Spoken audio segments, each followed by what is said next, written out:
यहाँ पे कंफ्यूजन कोई बात नहीं, यहाँ पे क्लॉथ की दोनों स्पेलिंग सही है। इस क्लॉथ का मतलब हुआ कि बिना सिले कपड़े, बिना सिले कपड़े, और इस क्लॉथ इसके आखिरी में ई लगा मिल जाए आपको, इसमें मिल जाएगा इसका सिले हुए कपड़े। ठीक है, जिसके क्लॉथ में CLOTH खाली मिले वो क्लॉथ बिना सिले कपड़ों के लिए लिखा जाता है, और CLOTHE लिखा मिल जाए तो सिले हुए कपड़ों के लिए लिखा जाता है। Hello students, welcome to excellence classes. उम्मीद है ये नया साल आप लोगों ने जम के मनाया होगा और खूब अच्छे से मनाया होगा। तो अब मैं शुरू करता हूं अपने नए साल के दूसरे वीडियो को। इसमें मैं आपको आज बताने वाला हूं ट्रांसलेशन। ट्रांसलेशन में आपको ऐसे ट्रांसलेशन जो अनिवार्यता सूचना देते हो, मतलब जो मजबूरी में काम करवाना पड़ता हो, जो व्यवस्था में काम करना पड़ता हो, ऐसे सेंटेंस को अगर हम इंग्लिश में ट्रांसलेट करेंगे तो कैसे रूल का यूज करेंगे, क्या क्या यूज करेंगे, ये आज हम लोग आज सीखेंगे। तो ज्यादा देर न करते हुए चलिए चलते अपनी क्लास की तरफ और देखते हैं कैसे कैसे सेंटेंस आते हैं, उनको कैसे कैसे ट्रांसलेट किया जाता है। तो ऐसे सेंटेंस जिनसे कार्य करने की बाध्यता यानी ऑब्लिगेशन या कंपल्सन या नेसेसिटी यानी अनिवार्यता या आवश्यकता, ये सारी चीजों का बोध होता हो, उनके जो स्ट्रक्चर होंगे कुछ इस प्रकार से मिलेंगे। सब्जेक्ट यानी कर्ता, फिर क्रिया, ये हिंदी का स्ट्रक्चर है, कर्ता प्लस क्रिया, उसके बाद ना या नी या ने, इसमें से कोई क्रिया के साथ आपको जुड़ा हुआ मिल जाएगा। क्रिया के बाद क्या मिलेगा, होता है या होती है या होते हैं या पढ़ता है, पढ़ती है या पढ़ते हैं। ऐसे सेंटेंस अगर आपको मिले तो आपको पढ़ने से ही पता लगेगा कि यहां पे कार्य करने की बाध्यता या अनिवार्यता प्रकट की जा रही है। तो ऐसे सेंटेंस को जो हम लोग इंग्लिश में ट्रांसलेट करते हैं तो कुछ इस प्रकार से करते हैं कि सब्जेक्ट लगाएंगे, हम लोग सब्जेक्ट लगाएंगे, सब्जेक्ट के साथ लगा देंगे हैव, या हैव ना लगा के हम लोग हैव गॉट का भी प्रयोग कर सकते हैं। हैव गॉट मतलब आप ये समझना, ये समझिए खाली हैव का ही प्रयोग करेंगे। हैव एक वर्ब की फॉर्म है। ये जैसे वर्ब हैव जो कहा जाता है, वर्ब हैव में क्या कहां से आते हैं, वर्ब हैव में हम लोगों को हैज भी मिलता है, हैव भी मिलता है और हैड भी मिलता है, तीनों मिलते हैं। तो यहाँ पे हैव लगाने का एक ही उद्देश्य है कि यहाँ पे अगर टेंस के अनुसार हैज या हैव, सब्जेक्ट के अनुसार हैज हैव जो यूज करना हो आप उसी के अकॉर्डिंग यूज कीजिएगा, वरना ये ना सोचिएगा कि स्ट्रक्चर में हमने हैव लिखा तो आपको हैव ही यूज करना है। आप सेंटेंस के टेंस और सब्जेक्ट के अकॉर्डिंग वहां पे आप चेंज भी कर सकते हैं। तो यहाँ पे हैव या हैव गॉट का आप यूज करेंगे। इसके बाद हम लोग यूज कर देंगे इंफिनिटिव, इंफिनिटिव का यूज करेंगे हम लोग, ये भी फुल इंफिनिटिव। अब फुल इंफिनिटिव यानी कि टू के साथ हम लोग यूज करेंगे फुल इंफिनिटिव का यूज। क्लियर? या फिर दूसरा स्ट्रक्चर इसका हमें मिल जाएगा, सब्जेक्ट मिल सकता है हम लोगों को और सब्जेक्ट के साथ हम लोग मस्ट लगाएंगे या मस्ट नॉट लगा देंगे, मस्ट नॉट का यूज कर देंगे। और इसके बाद हम लोग लगा देंगे इंफिनिटिव, लेकिन यहां की इंफिनिटिव जो होगी बेयर इंफिनिटिव होगी, अर्थात विदाउट टू यूज होगी। यहां पे इंफिनिटिव हैव या हैव गॉट के साथ हम लोगों को फुल इंफिनिटिव का यूज करना है और मस्ट या मस्ट नॉट के साथ हम लोगों को बेयर इंफिनिटिव का यूज करना है। क्लियर? तो ये स्ट्रक्चर, ये रूल आप लिख लीजिए। इसके बाद इसके एग्जांपल लेते हैं जिससे क्लियर हो जाएगा आपको।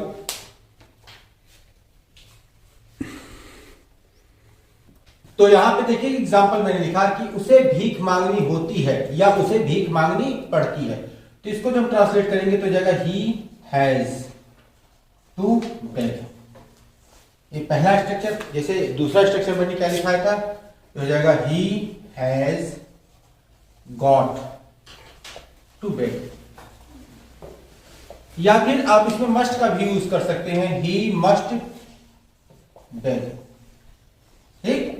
ये तीनों प्रकार से लिखे जा सकते हैं, तीनों प्रकार से सही हैं। आप चाहे इस प्रकार से लिखे, चाहे इस प्रकार से लिखे, चाहे इस प्रकार से लिखे। जैसे उन्हें कठिन परिश्रम करना होता है या फिर उन्हें कठिन परिश्रम करना पड़ता है, तो उन्हें के लिए हम लोग क्या लगाएंगे, दे, और दे के साथ हम लोग क्या लगाते थे, have. They have to work hard. ठीक? उन्हें कठिन परिश्रम करना होता है। या फिर हम लोग क्या लग सकते हैं, they have got to work hard. ठीक? या फिर हो जाएगा दे मस्ट वर्क हार्ड। यहाँ देखिए कि ये बेयर इंफिनिटिव का यूज किया गया, यहाँ पे फुल इंफिनिटिव लगी हुई, दोनों में देख लीजिए फुल इंफिनिटिव लगी हुई, लेकिन यहाँ पे बेयर इंफिनिटिव का यूज किया गया। इसी प्रकार से आपको तीसरा स्वयं करना है। ये दोनों आपने किए होंगे तो कुछ तो समझ में आया होगा, तो तीसरा आप करके मेरे कमेंट में आपको बताना है कि आपने कैसे किया इसको ट्रांसलेट। तो चलिए इन एग्जांपल्स को नोट कर लीजिए और फिर हम इसके अगले रूल की तरफ बढ़ते हैं। तो कभी कभी सेंटेंसेस में हम लोगों को पढ़ता है, होता है, नहीं नजर आता है, केवल करना है नजर आ सकता है। जैसे कि एक पिछला सेंटेंस मैंने लिखा था कि उन्हें कठिन परिश्रम करना पड़ता है। अब हम इसको अगर दूसरे तरीके से लिखेंगे तो ये जाएगा कि उन्हें कठिन परिश्रम करना है, कठिन परिश्रम करना है। तो ऐसा सेंटेंस यदि आ जाता है तो आपको घबराने की जरूरत नहीं है, जो रूल वहां पे यूज किया था वही यहां पे यूज कर दीजिए। ये हो जाएगा they have to work hard. ये सेम टू सेम वही रूल के साथ चलेगा कि they have to work hard या they have got to work hard या दे मस्ट वर्क हार्ड, आप कुछ भी लिख दीजिए, इस टाइप के सेंटेंस का ट्रांसलेट हो जाएगा। लेकिन एक और तरीका होता है इसको इंग्लिश में ट्रांसलेट करने का, वो भी आप देख लीजिए कि उन्हें कठिन परिश्रम करना है, जैसा ऐसा सेंटेंस आ गया, या फिर आ गया कि उन्हें कठिन परिश्रम करना पड़ता है, तो उसको ज्यादा कुछ करने की जरूरत नहीं है। यहां पे आप लगा दीजिए कि they can not choose but work hard. ठीक, यहां पे कैन नॉट चूज बट का यूज करना है आपको, कैन नॉट चूज बट का यूज कीजिए। आपको ना हैव टू, ना हैज टू, ना हैज गॉट टू, ना हैव गॉट टू, कुछ भी नहीं यूज करना। मस्ट, मस्ट नॉट कुछ नहीं यूज करना। आप एक नया शब्द यहां लाके जोड़ दीजिए, कैन नॉट चूज बट। इसको आप जोड़ने के बाद आप लोग उसकी जो इंफिनिटिव होगी वही लिख सकते हैं, यानी कि ये इंफिनिटिव आप लिख सकते हैं। क्लियर? और भी इंफिनिटिव कौन सी लिखेंगे? बेयर इंफिनिटिव लिखेंगे। यहां पे आपको इसकी इंफिनिटिव में टू का यूज नहीं करना। अगर कैन नॉट चूज आप यूज कर रहे हैं तो इसका टू का यूज नहीं करना है। इसका स्ट्रक्चर मैं लिख देता हूं, subject plus can not choose but. इसके साथ हम लोगों को इंफिनिटिव जो यूज होगी वो बेयर इंफिनिटिव यूज होगी। ऐसे सेंटेंस में इसको भी लिख के हम लोग ट्रांसलेट कर सकते हैं, कोई दिक्कत होने वाली नहीं है। क्लियर? तो उम्मीद है कि नया वाला स्ट्रक्चर भी आपको समझ में आ गया होगा। तो चलिए इसे नोट कर लीजिए और फिर इसके अगले नियम की तरफ चलते हैं। तो यहां पे अनिवार्यता या बाध्यता सूचक शब्दों का अभी जितना भी सेंटेंस मैंने दिया आपको प्रेजेंट टेंस का दिया, क्योंकि इसमें मैंने आपको हैज टू का यूज कराया, हैव टू का यूज कराया, कैन नॉट का यूज कराया, मस्ट का यूज कराया। लेकिन ये सेंटेंस यदि पास्ट टेंस में मिल जाए तो इसमें बहुत ज्यादा छेड़खानी नहीं करनी है। बस आप हैज या हैव को बदल के हैड में कर दीजिए अगर पास्ट टेंस में मिल रहा है। अगर फ्यूचर में मिल रहा है तो विल हैव या शैल हैव कर दीजिए। इसके अतिरिक्त और कोई भी रूल वहां तक पहुंचेगा नहीं, केवल हैव टू का यूज ही पहुंचेगा वहां पर। तो पास्ट टेंस में मिल रहा है तो आप हैड टू का प्रयोग कीजिए, और फ्यूचर में मिल रहा है तो शैल हैव टू या विल हैव टू का प्रयोग कीजिए। क्लियर? अब चलते हैं अपने अगले नियम की तरफ कि अगला अनिवार्यता या बाध्यता सूचक कौन सा नियम हमारे सामने आता है।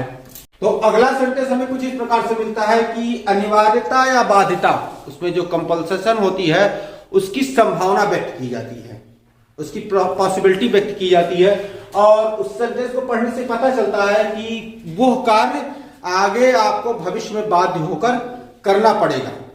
तो ऐसे सेंटेंस को जो हम लोग इंग्लिश में तो ऐसे सेंटेंस का जो हिंदी स्ट्रक्चर होता है कुछ इस प्रकार से होता है कि कर्ता आपको मिल जाएगा, कर्ता के बाद आपको क्रिया मिल जाएगी, और क्रिया के बाद आपको मिल जाएगा वही जो वर्ड लिखा है ना या नी या ने, और इसके बाद आपको मिल सकता है पढ़ सकता, और इसके बाद मिलेगा सकता या शक्ति या सकते, मतलब सकता है, शक्ति है या सकते हैं, ये वर्ड आपको मिल सकता है। और इसको जब हम लोग ट्रांसलेट करेंगे तो कुछ इस प्रकार से ट्रांसलेट करेंगे कि हम लोग लगाएंगे इंग्लिश में सब्जेक्ट का यूज कर देंगे, फिर हम लोग लगा देंगे मे हैव का यूज कर देंगे, और इसके बाद हम लोग लगा देंगे तो यहाँ पे इन्फिनिटिव का यूज करेंगे, इन्फिनिटिव ये इन्फिनिटिव हमें फुल इन्फिनिटिव मिलेगी अर्थात टू के साथ मिलेगी। और इसको जो हम लोग इंग्लिश में जो इसका सेंटेंस एग्जांपल लेते हैं हम लोग इसका कि उसे भीख मांगनी पड़ सकती है, उसे भीख मांगनी पड़ सकती है। तो क्या लिखेंगे, उसे के लिए हम लोग ही लगाएंगे और ही के बाद हमने क्या सब्जेक्ट इसके बाद था मे है, तो ही मे हैव का यूज करेंगे, ही मे हैव। और उसके बाद इंफिनिटिव फुल में अर्थात to beg. Clear, he may have to beg. इसको आप नोट कर लीजिए। तो इसके एक दो एग्जांपल ले लेते हैं जिससे और अच्छे से क्लियर हो जाएगा आपको। तो ये एग्जांपल है कि उसे तुरंत प्रस्थान करना पड़ सकता है, तो ये हो जाएगा he may have to start, और तुरंत मतलब at once, he may have to start at once. Rajesh को अपने फैसले पर अफसोस करना पड़ सकता है, तो ये हो जाएगा Rajesh may have to regret. और किस पर, अपने फैसले पर, regret at his decision. Clear. तो उम्मीद है कि ये जो संभावना सूचक जो बाध्यता होती है वो सेंटेंस आपको समझ में आ गए होंगे। तो चलिए इन एग्जांपल्स को नोट कर लीजिए, फिर इसके अगले रूल की तरफ हम लोग आगे बढ़ते हैं। तो स्टूडेंट्स, अगले सेंटेंस के अंतर्गत हम ये पाते हैं कि हमको कुछ ऐसे सेंटेंस मिल जाते हैं जिसमें यह नहीं जरूरी होता है कि उसमें अनिवार्यता की आवश्यकता है, उसमें कार्य करने की आवश्यकता नहीं दिखाई पड़ती है, उसका बोध होता है। तो उसके स्ट्रक्चर क्या होते हैं वो मैं आपके लिए लिख देता हूं। तो ऐसे सेंटेंस से ये बोध हो रहा हो कि कार्यकर्ता के लिए कार्य करना आवश्यक नहीं है, तो उनका स्ट्रक्चर जो हमें मिलेगा वो कुछ इस प्रकार से मिलेगा, कर्ता प्लस नहीं प्लस क्रिया, और क्रिया के साथ हम लोगों को ना, नी या ने लगा हुआ मिल जाएगा। उसके बाद हमें होता है, होती है या होते हैं लिखा हुआ मिलेगा, या फिर होता, होती, होते ना मिलने का जगह पर हम लोगों को पढ़ता है, पढ़ती है या पढ़ते हैं मिलता है। तो ऐसे सेंटेंस को जब हम लोग इंग्लिश में ट्रांसलेट करते हैं तो इसके कुछ एक से ज्यादा स्ट्रक्चर निकल के सामने आते हैं। तो वो स्ट्रक्चर क्या होते हैं, चलिए उनको देख लेते हैं। तो ये इसका इंग्लिश का स्ट्रक्चर होता है कि जैसे ऐसे सेंटेंस को जब इंग्लिश में ट्रांसलेट करते हैं तो पहला स्ट्रक्चर मुझे सब निकल के आता है, वो होता है subject plus need not plus infinitive, यानी कि वो इन्फिनिटिव हमें मिलता है बेयर इन्फिनिटिव के रूप में। बेयर इन्फिनिटिव कई सारे वीडियो लेक्चर में बता चुका हूं कि बेयर इन्फिनिटिव कहते किसे हैं। बेयर इन्फिनिटिव उन इन्फिनिटिव को कहते हैं जिनमें हमें टू लगा हुआ नहीं मिलता है। दूसरा स्ट्रक्चर हमें मिल जाता है कि सब्जेक्ट के साथ हम लोगों को हैजंट या हैवेंट यानी हैज नॉट या हैव नॉट का यूज करना रहता है। इसके बाद इन्फिनिटिव मिल जाता है, और इन्फिनिटिव यहाँ पे जो मिलता है हमें फुल इन्फिनिटिव मिलता है। फुल इन्फिनिटिव मतलब टू लगाकर वो इन्फिनिटिव मिलता है। और तीसरा स्ट्रक्चर जो हमें मिल जाता है वहां पर भी सब्जेक्ट लगते हैं, हैज नॉट या हैव नॉट यानी हैजंट या हैवेंट का यूज किया जाता है। इसके बाद हमें गॉट का प्रयोग करना रहता है, और गॉट के बाद हम लोगों को इन्फिनिटिव मिल जाता है, ये भी इन्फिनिटिव फुल इन्फिनिटिव होता है। इसके बाद दो स्ट्रक्चर और है जो मैं आपको लिखाऊंगा, उसके बाद मैं आपके लिए इसका एग्जांपल लिखना शुरू करूंगा। तो सबसे पहले इन सबको नोट कर लीजिए, फिर इसके दो स्ट्रक्चर लिखकर फिर इसके एग्जांपल को हम लोग देखते हैं। तो अगला स्ट्रक्चर जो हमें मिलता है वो होता है सब्जेक्ट, और सब्जेक्ट के बाद हम लोगों को डू नॉट या डज नॉट का प्रयोग देखने को मिलेगा। डू नॉट या डज नॉट, और जब डू नॉट और डज नॉट ऐसे सब्जेक्ट में लगा दिए जाएंगे तो इनके साथ हम लोगों को हैव का यूज करना रहेगा, और हैव के बाद हम लोग लगाएंगे इन्फिनिटिव। ठीक है, और ये भी इन्फिनिटिव हमें फुल इन्फिनिटिव मिलेगी, अर्थात ये इन्फिनिटिव जो मिलेगी हमें टू के साथ मिलेगी, फुल इन्फिनिटिव मिलेगी। अगला स्ट्रक्चर जो हमें मिलेगा वो भी ऐसे ही कुछ मिलेगा, सब्जेक्ट मिलेगा, और सब्जेक्ट के साथ हम लोगों को डू नॉट या डज नॉट देखने को मिल जाएगा, और इसके बाद नीड का यूज देखने को मिल जाएगा। इसके बाद हमें इन्फिनिटिव जो मिलेगी यहां भी फुल इन्फिनिटिव मिलेगी। ठीक है, यहां पर भी फुल इन्फिनिटिव मिलेगी। तो ये हमारा चौथा स्ट्रक्चर था और ये हमारा पांचवा स्ट्रक्चर था। मतलब ऐसे सेंटेंस जिसमें आपको पढ़ने के बाद ये लगे कि कर्ता द्वारा कार्य को करने की आवश्यकता नहीं है, मतलब उसकी बाध्यता नहीं है, उसकी अनिवार्यता नहीं कि उस कार्य को करना ही हो, तो ऐसे सेंटेंस को जो इंग्लिश में ट्रांसलेट करते हैं तो इसके 5 स्ट्रक्चर निकल के सामने आते हैं, और पांचों में से कोई भी आप यूज कर सकते हैं, कोई दिक्कत नहीं है, कोई बाउंडेशन नहीं कि आप ये स्ट्रक्चर यूज कीजिए इस सेंटेंस के लिए, ये स्ट्रक्चर यूज कीजिए इस सेंटेंस के लिए। आपको पांचों में से कोई एक स्ट्रक्चर यूज कर दीजिए और वो सेंटेंस आराम से इंग्लिश में ट्रांसलेट हो जाएगा। कैसे हो जाएगा, चलिए एग्जाम्पल के सहायता से देखते हैं हम लोग। तो यहां देखिए कि एक एग्जाम्पल हमने लेके, उसे भीख नहीं मांगनी होती है या फिर उसे भीख नहीं मांगनी पड़ती है। तो अब इसको हम लोग इंग्लिश में ट्रांसलेट करते हैं। तो पहला स्ट्रक्चर मैंने आपको क्या लिखाया था, आप नीड नॉट का यूज कीजिए। तो यहां हो जाएगा ही नीड नॉट बेग, क्योंकि यहां पे बेयर इन्फिनिटिव का यूज मैंने आपसे करवाया था कि इसकी इन्फिनिटिव में आप लोगों को टू का यूज नहीं करना है, तो बेयर इन्फिनिटिव का यूज था। अब दूसरा स्ट्रक्चर मैंने क्या लिखाया था, हैज या हैवेंट, हैज नॉट या हैव नॉट। तो यहां ही है, ही के साथ हम लोग हैज नॉट का प्रयोग करेंगे। तो ही has not, he has not. अब दूसरा स्ट्रक्चर आप देख लीजिए कि आपने लिखा हुआ क्या लिखाया था हैज नॉट के बाद, हैज नॉट के बाद हमने लिखाया था फुल इन्फिनिटिव, ये तो बताया था full infinitive, has not to beg, ठीक है। तीसरा स्ट्रक्चर मैंने आपके लिए क्या लिख रखा था, तीसरा स्ट्रक्चर मैंने लिखा था कि आप हैज नॉट या हैव नॉट के साथ आप गॉट का यूज कीजिए। तो यहां पे आप कर देंगे he has not got to beg. यहां भी आपको फुल इन्फिनिटिव का यूज दिखाया था, इसीलिए to beg, got to beg लिखा हमने। अब अगला चौथा स्ट्रक्चर आपके सामने ही लिखा हुआ, इसका यूज मैंने किस प्रकार से करना, इसका भी यूज आप यहां पे कर दीजिए कि आप लगाइए ही, और डज नॉट डू नॉट में से ही के साथ हम लोग डज नॉट का यूज करते हैं, तो ही डज नॉट, और उसके बाद हमने क्या बताया था, हैव का यूज कीजिए, ही डज नॉट हैव, और उसके बाद इन्फिनिटिव फुल टू बेग, ठीक। और उसके बाद पांचवा स्ट्रक्चर मैंने आपके लिए क्या लिखा था, पांचवा स्ट्रक्चर मैंने लिखा था कि आप लोग कीजिए ही यानी सब्जेक्ट, और इसके साथ आप लोग डू नॉट डज नॉट में तो डज नॉट का यूज करेंगे क्योंकि ही के साथ डज नॉट लगता है, डज नॉट का यूज कर लिया आपने, और उसके बाद नीड का यूज कीजिए, ही डज नॉट नीड, और इन्फिनिटिव फुल टू बेग, ठीक। इस प्रकार से आपने क्या देखा कि आप ये पांचों स्ट्रक्चर का यूज करके ऐसे सेंटेंस को इंग्लिश में ट्रांसलेट कर सकते हैं। ऐसे सेंटेंस भी आ जाए आपके सामने, आप पांचों में से कोई एक स्ट्रक्चर याद रखिए, या पांचों याद है कोई दिक्कत की बात नहीं, एक स्ट्रक्चर का यूज कीजिए और सेंटेंस को आराम से इंग्लिश में ट्रांसलेट कर दीजिए, कोई दिक्कत नहीं होगी, कहीं सेंटेंस गलत नहीं होने वाला। क्लियर, उम्मीद है कि ये स्ट्रक्चर आपको समझ में आ गया होगा। तो चलिए इसे लिख लीजिए, उसके बाद एक एग्जांपल इसका और लेते हैं जिससे और आसानी से आपकी समझ में आ जाएगा। तो अगला एग्जांपल ले लेते हैं कि मुझे अब कपड़े नहीं धोने पड़ते, मुझे अब कपड़े नहीं धोने पड़ते।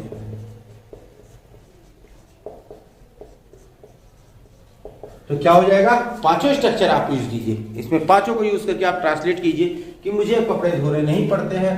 पहला स्ट्रक्चर क्या था, I need not, I need not wash clothes, ठीक, I need not wash clothes।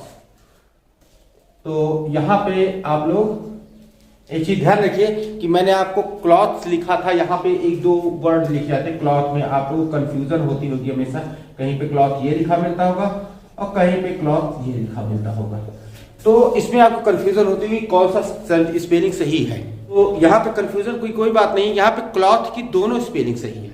इस क्लॉथ का मतलब हुआ कि बिना सिले कपड़े, बिना सिले कपड़े, और इस क्लॉथ इसके आखिरी में ई लगा मिल जाए आपको, इसमें मिल जाएगा इसका सिले हुए कपड़े, ठीक है। जिसके क्लॉथ में CLOTH खाली मिले वो क्लॉथ बिना सिले कपड़ों के लिए लिखा जाता है, और CLOTHE लिखा मिल जाए तो सिले हुए कपड़ों के लिए लिखा जाता है। अब यहाँ पे मैंने देखिए क्लॉथ लिखा हुआ था। अब दूसरा स्ट्रक्चर मैंने क्या लिया, दूसरा स्ट्रक्चर क्या था हमारे पास, दूसरे स्ट्रक्चर को आप ध्यान से देखिए और सोचिए, बताइए क्या लिखा था, आई सब्जेक्ट रहेगा ही, और उसके बाद क्या था, हैज नॉट हैव नॉट का यूज, तो आई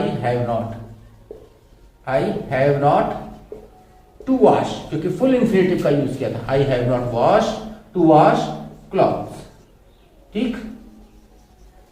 अब तीसरा स्ट्रक्चर क्या था, यहां पे हो जाएगा आई हैव नॉट गॉट का यूज कराया था मैंने, I have not got to wash clothes. ठीक। या फिर चौथा स्ट्रक्चर क्या था हमारे पास? चौथा स्ट्रक्चर था डू नॉट डज नॉट का यूज। तो I do not have to wash clothes. ठीक। और पांचवा स्ट्रक्चर क्या था हमारे सामने? आई डू नॉट नीड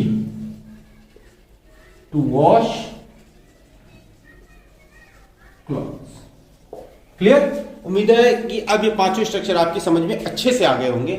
तो चलिए इस एग्जांपल को भी नोट कर लीजिए और फिर हम आगे बढ़ते हैं और अगले रूल को देखते हैं। तो आगे बढ़ने से पहले एक चीज जान लेते हैं हम लोग कि कहीं कहीं पे आपको ऐसे सेंटेंस देखने को मिल जाएंगे जहां पे आपको नीड नॉट या फिर हैज नॉट या फिर डज नॉट हैव या डज नॉट नीड, ये जो कुछ मैंने स्ट्रक्चर लिखाए हैं इनकी जगह पे एक नया शब्द आपको देखने को मिलेगा। नया शब्द क्या होगा कि नया शब्द मिलेगा आपको need not hardly. Need hardly ये शब्द आपको देखने को मिल सकता है, या फिर आपको स्क्रैचली देखने को मिल सकता है।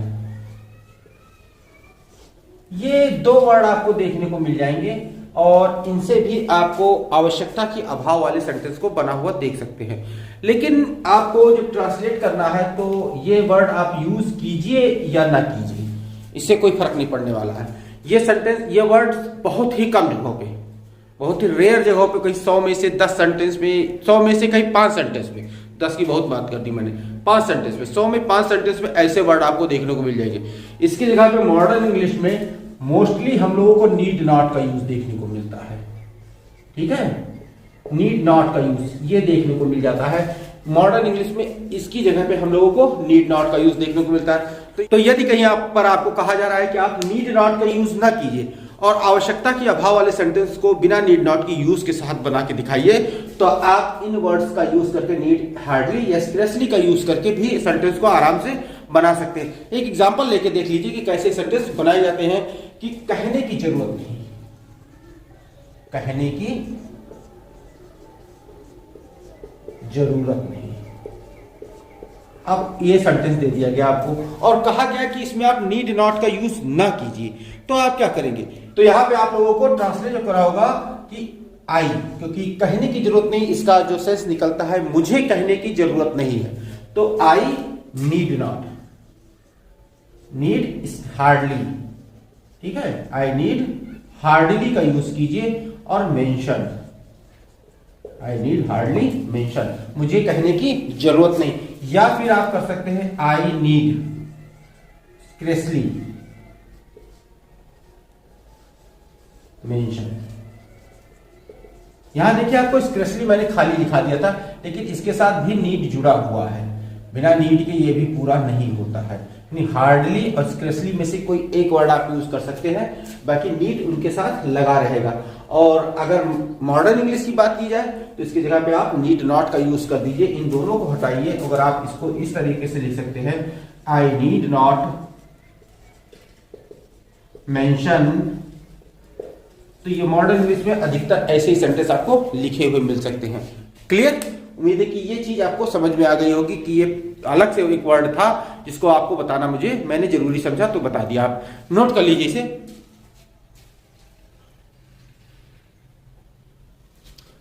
तो अब हम अपने अगले रूल की तरफ चलते हैं। और अगला रूल में जो सेंटेंस आते हैं उन सेंटेंस को पढ़ के हमारे सामने ये चीज निकल के आती है कि उसमें जो कार्य करने वाला होता है, यानी जो कर्ता होता है, वो कर्ता उसमें किए जाने वाले कार्य को या तो अपनी लाचारी से कर रहा है या तो किसी दूसरे की आज्ञा अनुसार कर रहा है।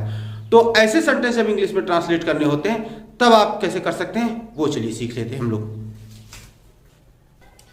तो अगले सेंटेंस में जो हमें मिलेगा वो देखिए इसमें लिख दिया मैंने कि जिससे या सेंटेंस से जिस सेंटेंस से यह बोध हो कि कर्ता जो का उसमें कार्य कर रहा है वो कार्य या तो अपनी लाचारी से कर रहा है या फिर किसी की आज्ञा अनुसार कर रहा है। तो ऐसे सेंटेंस जो हिंदी के स्ट्रक्चर लेकर आएंगे कुछ ऐसे लेकर आएंगे कि कर्ता यानी संज्ञा सर्वनाम जो कर्ता होगा वो कर्ता हम लिख देंगे। इसके बाद हम देखेंगे तो हमें को दिखाई देगा, को के बाद में क्रिया नजर आएगी, क्रिया के साथ में ना या नी या ने, उसके साथ है लगा हुआ मिलेगा। तो ऐसे सेंटेंस को जब हम लोग इंग्लिश में ट्रांसलेट करते हैं तो कुछ ऐसे करते हैं कि सब्जेक्ट हम लोग लगा देंगे, यानी सब्जेक्ट क्या, जो नाउन होगा हमारा या फिर प्रोनाउन होगा, ऐसा सब्जेक्ट हम लोग लगा देंगे। फिर इसके बाद हम लोग लगाएंगे हैज या हैव, जो लगना हो, हैज या हैव सब्जेक्ट के अकॉर्डिंग जो लगा सकते हैं वो लगाएंगे। इसके बाद हम लोग लगा देंगे गॉट का यूज कर देंगे, और इसके बाद हम लगा देंगे इंफिनिटिव। अब ये इंफिनिटिव जो हमारी लगेगी ये फुल इंफिनिटिव में लगेगी, फुल इंफिनिटिव यहां यूज होगा। तो यहां पे आप देख लीजिए, इसको हम लोग यहां फुल लिख देते हैं जिससे कि आपको क्लियर रहे कि ये फुल इंफिनिटिव का यूज हमें यहां पे करना है। अब इसका एग्जाम्पल ले ले कि एग्जाम्पल क्या होगा हमारे पास, कि मोहन को कल घर जाना है, मोहन को कल घर जाना है।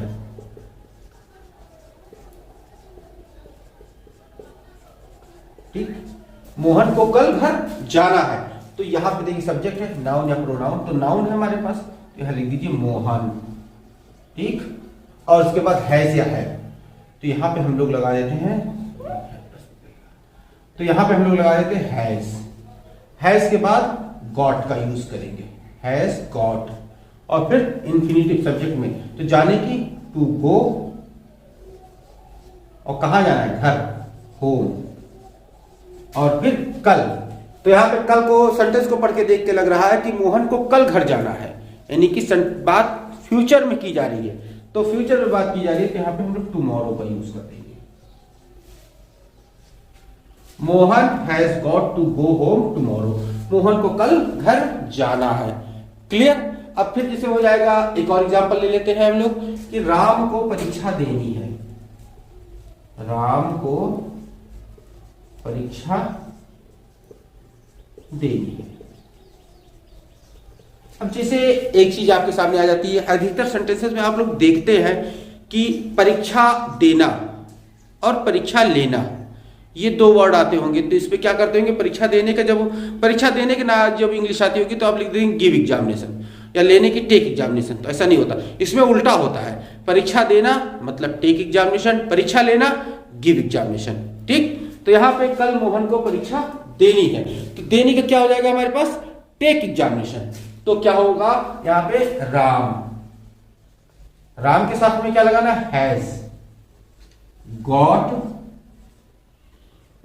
टू, अब परीक्षा देनी है, टू टेक, अपनी परीक्षा ही तो देनी होगी, इसीलिए हम लोग यहां बिना अपने सेंस से हिज का यूज कर सकते हैं। ठीक है, अगर हमें लग रहा है कि यहाँ पे अपना शब्द आना चाहिए तो अपने सेंस से आप हिज का यूज कर सकते हैं, सेंटेंस गलत नहीं होने वाला। तो टेक हिज एग्जामिनेशन। ठीक है, ये हो गया सेंटेंस का, ये हमारा इंग्लिश में ट्रांसलेट। तो उम्मीद है कि ये स्ट्रक्चर और ये रूल आपको समझ में आ गया होगा। तो चलिए इसे नोट कर लीजिए।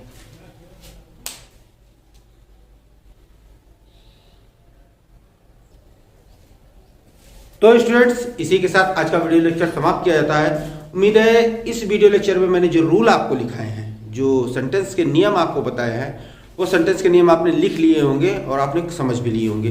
तो उनसे रिलेटेड मैंने कुछ ये 5 सेंटेंस आपके सामने लिखे हैं, इनको आप इंग्लिश में ट्रांसलेट कीजिए और कमेंट बॉक्स में मेरे उस इंग्लिश के ट्रांसलेशन को लिख कर देखिए, इससे मैं समझ सकूं कि आपने उस इंग्लिश के ट्रांसलेशन को, मैंने जो रूल बताए वो सही ढंग से समझे हैं या फिर उनको ऐसे ही समझ के छोड़ दिया है। तो इनसे लिख लीजिए इन सेंटेंसेस को।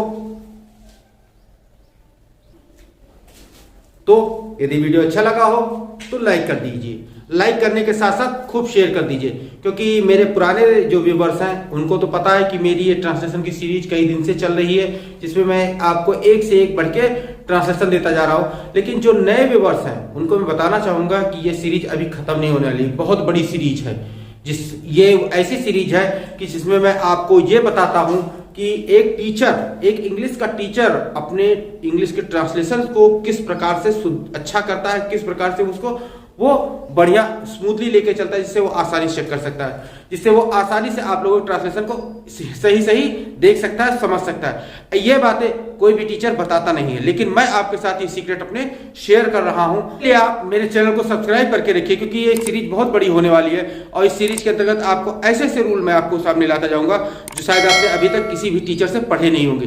तो चैनल को बिना सब्सक्राइब किए हुए जाएगा नहीं। तो मिलते हैं अपने नेक्स्ट वीडियो लेक्चर में। Till then stay tuned with our channel, keep watching, keep learning, take care, thank you and bye.